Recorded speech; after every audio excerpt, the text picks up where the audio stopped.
Argonautas, welcome on this new podcast of Youth Leader 101, our series of podcasts that we have been started already.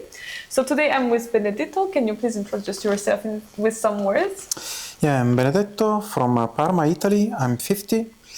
I work as a professional educator, a project manager in services and projects with youngsters and youth at risk, of course, at school in the afternoon, in the evening, many kinds of projects. So thank you very much to be here.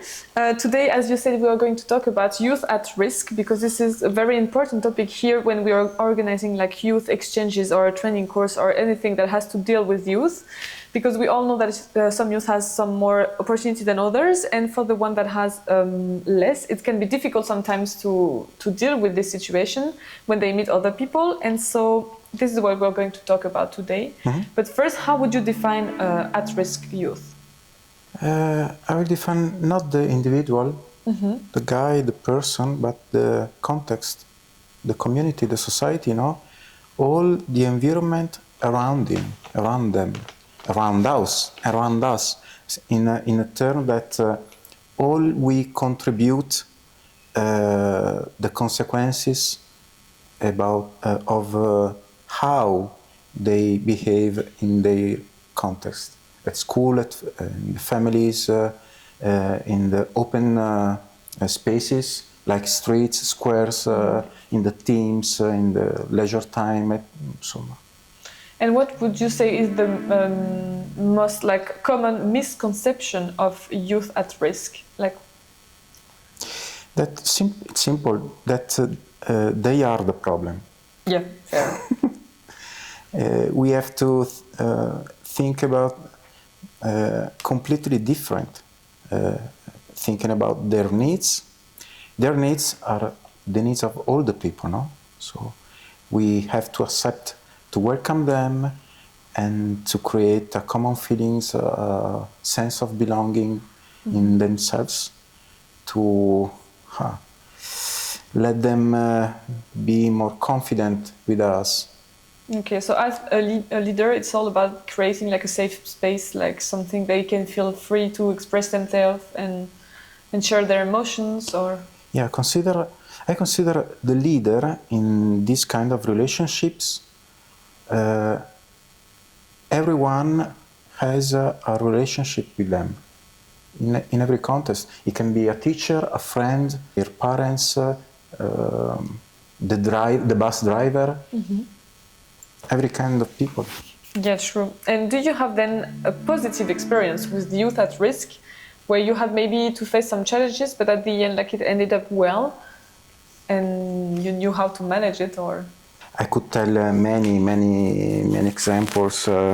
Now, for example, in the last 2 years, I'm collaborating and I'm working mm-hmm. definitely with this association who propose inclusion for adults and migrants, young migrants, through sport, through popular football, basket. Okay, yeah. So we welcome in Parma.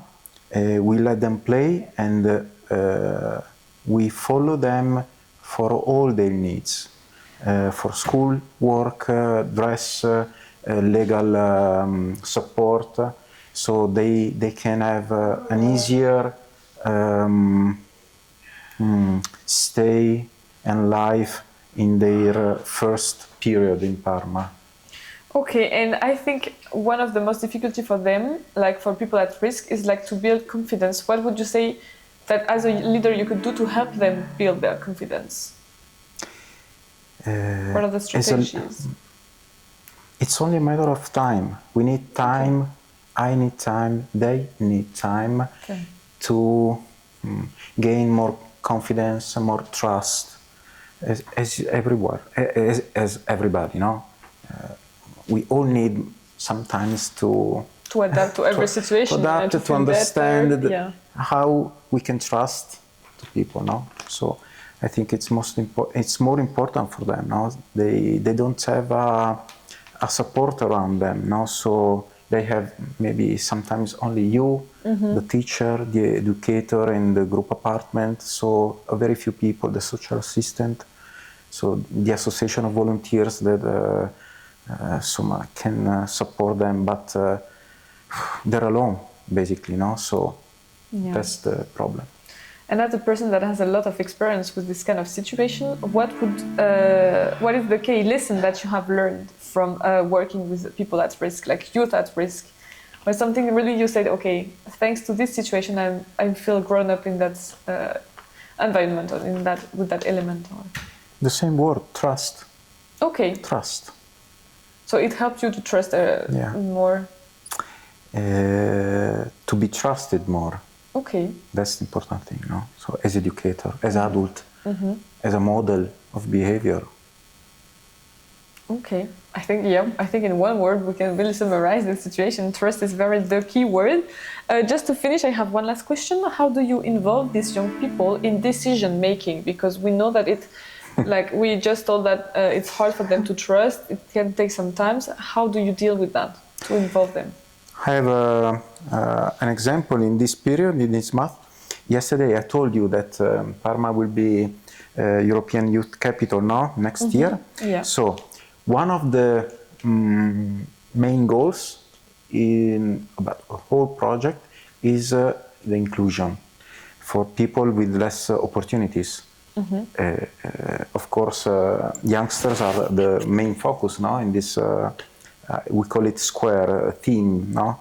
So because of they need time, we assume this strategy. So start to think about some informal moments when young people of Parma, like you, normal people, rich people, no, white people, Italian people.